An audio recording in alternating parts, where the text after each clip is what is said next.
नमस्कार दोस्तों, ट्रक अड्डा में आपका स्वागत है। जैसा कि दोस्तों पहली वीडियो जो मैंने बनाई थी अपनी गंदा है पर धंधा है, जिसमें मैंने बताया था कि जो ट्रक इंडस्ट्री में जो कमियां हैं, परेशानियां हैं, जिसके कारण इसमें कोई आना नहीं चाहता है। तो कभी भी हमारी सरकारों ने इसके बारे में, राज्य सरकार, केंद्र सरकार, कुछ किया ना सोचा है। अभी तक कोई बड़ा कदम नहीं उठाया कि इस जो धंधे में है इसमें भी लोग आए, नए लोग आए। तो पर एक आदमी है जिसने बहुत कुछ किया है, बहुत से काम किए हैं अभी तक मेरी नज़र में, वो है नितिन गडकरी। तो मैं आज वही आपको बताना चाहता हूँ कि भाई इस बंदे ने क्या क्या किया है, क्या क्या काम किया अभी तक इस इंडस्ट्री के लिए, ट्रांसपोर्ट इंडस्ट्री के लिए। जो नितिन गडकरी जी हैं, सबसे जो ज़्यादा चर्चा है रोड कंस्ट्रक्शन की।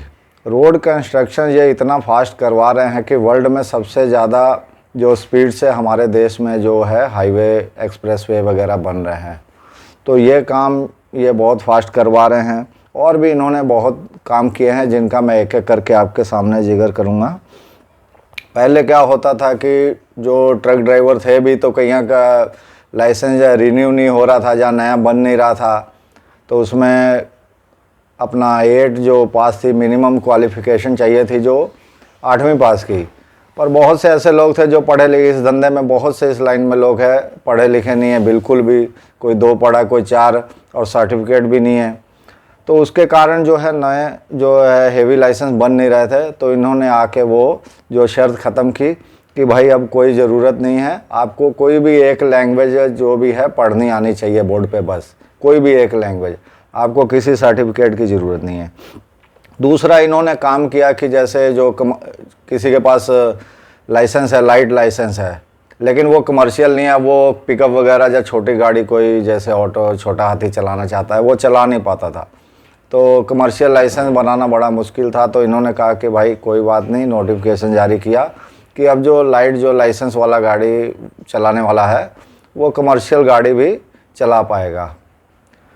और एक काम इन्होंने किया कि जो हेवी लाइसेंस की जो वैलिडिटी होती थी, पहले रिन्यू होता था, 3 साल बाद रिन्यू होता था, 3 साल उसकी वैलिडिटी होती थी। तो हर 3 साल बाद जाके उसको रिन्यू कराना पड़ता था।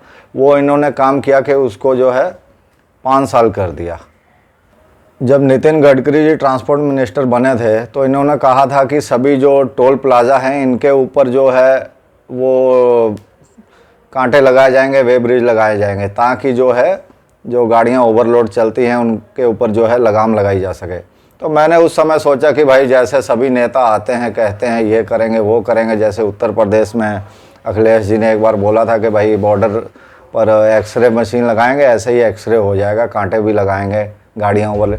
तो मैंने सोचा ये भी वैसे ही होगा। लेकिन इन्होंने 3-4 साल के अंदर ही इंडिया के लगभग 350 टोल प्लाजा पर जो है कांटे लगा दिए, जिससे कि ओवरलोड जो है लॉन्ग रूट में चलने वाली गाड़ियां लगभग ओवरलोड, जिसके कारण बंद हो गया।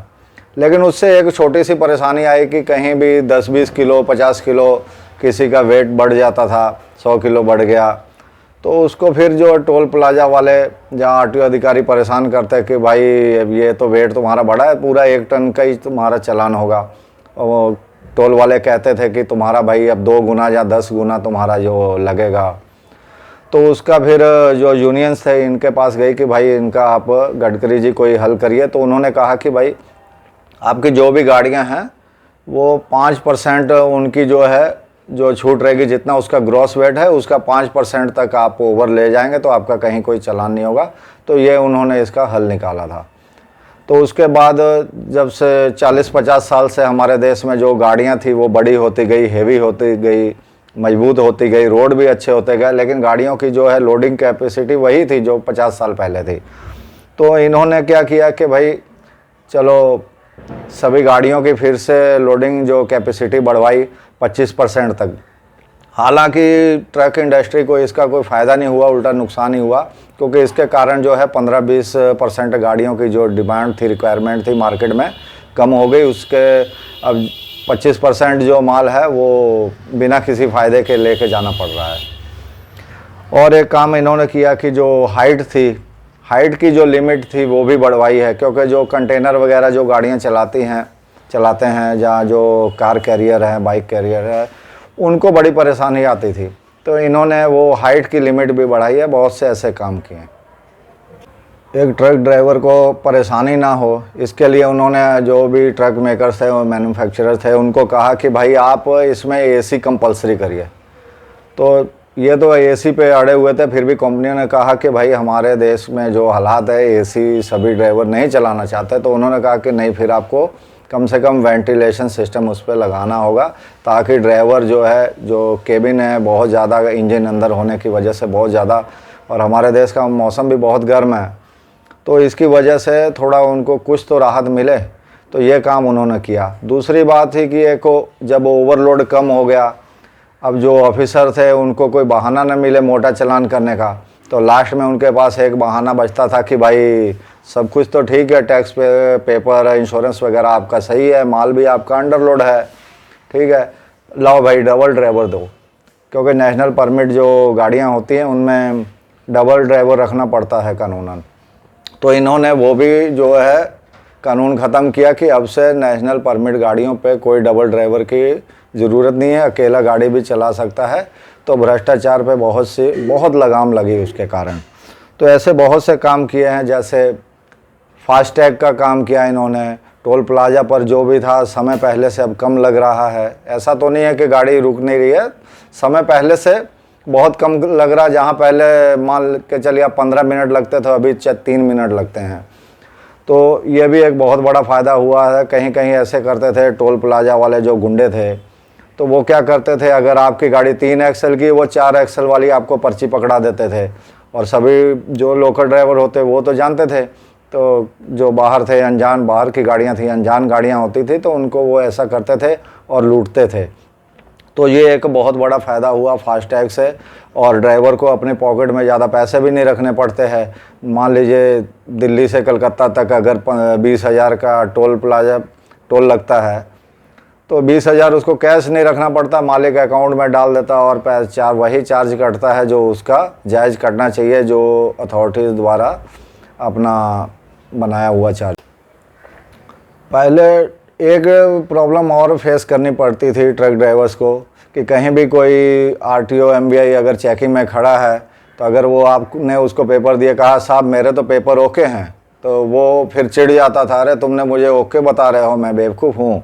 हाँ, तुम्हारा ये जो परमिट है ये भाई 2 नंबर है, ये तो मैं इसकी इंक्वायरी कराऊंगा। इंक्वायरी वेरिफिकेशन के नाम पे वो गाड़ी 2-4 दिन किसी की खड़ी कर देता था। तो अब एक अच्छा काम किया इन्होंने कि भैया आप किसी गाड़ी का पेपर जो मांग नहीं सकते हैं, आप उसको ऑनलाइन चेक कर सकते हैं। ड्राइवर भी दिखा सकता है कि देखिए मेरे गाड़ी का पेपर ओके है, वैलिड है, और ये देखिए आप एम परिवहन या दूसरी साइट पे किसी भी चेक कर लीजिए। तो अभी वो भी एक जो बड़ी प्रॉब्लम थी कि वेरिफिकेशन के नाम पे आदमी को परेशान करते थे, वो काम ख़त्म हो गया कि भाई अब उन्होंने कहा कि अब आप डिजिटल भी आरसी रख सकते हैं, डिजिटल लाइसेंस रख सकते हैं अपने मोबाइल में अगर आप घर भूल गए। तो पहले क्या होता था, कहते थे कि ओरिजिनल ही हमें चाहिए। अभी कोई जेरोक्स भी दे देता है तो काम चलता, नहीं भी देता है तो काम चल जाता है, ऐसी बात नहीं है। बाकी ये बात अलग है कि देखिए इन्होंने तो बहुत काम किए। अब स्टेट्स वाले 5% नहीं मान रहे हैं, जहाँ डिजिटल आपके पेपर नहीं मान रहे हैं, तो वो इनकी प्रॉब्लम है। नितिन गडकरी जी ने अपने तरफ से बहुत से काम किए हैं और स्टेट वालों ने नहीं किए हैं। किसी स्टेट गवर्नमेंट ने अपनी तरफ से ऐसा कोई काम नहीं किया जो ट्रक इंडस्ट्री को जिससे कोई फ़ायदा हो, जहाँ राहत मिले। तो अभी जो चेक पोस्ट है, कुछ स्टेट्स हैं जिनमें आज भी चेक पोस्ट है। जीएसटी लगने के बाद सारे जो सेल टैक्स के जो चेक पोस्ट थे वो उठ गए, और ज़्यादातर जो स्टेट्स थे उनके जो आरटीओ चेक पोस्ट थे वो भी उठ गए। पर 2-4 स्टेट्स ऐसे हैं जो आज भी चेक पोस्ट लगा के बैठे हुए हैं। अभी इन्होंने 2 साल के अंदर 2 बार एडवाइजरी जारी की है उन स्टेट्स को कि भैया आप अपने आरटीओ चेक पोस्ट हटाइए, आप क्यों लोगों का समय ख़राब कर रहे हैं, परेशान कर रहे हैं। तो ये स्टेट गवर्नमेंट्स कुछ नहीं कर रही हैं इस मामले में। हाँ, ऐसी बात नहीं है कि जो भी नितिन गडकरी जी ने काम किए सारे अच्छे ही हुए हैं। 1-2 काम बीच में ऐसे भी हुए हैं जिनसे ट्रक इंडस्ट्री का नुकसान हुआ। जैसे अभी जो नया लास्ट जो बिल आया था मोटर व्हीकल एक्ट का, तो उसमें जो अमेंडमेंट हुई थी, तो उसमें कुछ बहुत सारे जो आपके जो चालान के जो थे पेनल्टीज बहुत ज़्यादा उसको बढ़ा दिया गया था। तो जैसे एक सबसे जो मुझे ख़राब चीज़ लगी, जो कि आपने जो नो एंट्री की जो पेनल्टी है वो 20,000 रुपये कर दी। कभी मान लीजिए कोई स्कूटर वाला भी रास्ता भूल सकता है, कोई कार वाला भी भूल सकता है, ट्रक वाला भी भूल सकता है। और ऐसे ऐसे भी शहर है, ऐसे ऐसी भी जगह है जहाँ कोई नो एंट्री का बोर्ड नहीं है, ना पुलिस वाला उनको रुकवाता ही है। वो इंतज़ार करते रहते हैं कब वो घुसे और हम इनसे अब भाई वसूली की जाए। तो कुछ स्टेट ऐसे हैं मैंने देखा है कि जहाँ पुलिस वाले अच्छे हैं, वो रोक के कह देते हैं कि इधर नो एंट्री है, मत जाइए। लेकिन सभी जगह ऐसा नहीं है। ज़्यादातर में क्या है, वो इंतज़ार करते हैं कब ये मुर्गी फंसे और हम इसको जो है लूटें। और एक अभी जो काम नया जो लास्ट डंडा इन्होंने मारा, स्क्रैपेज पॉलिसी।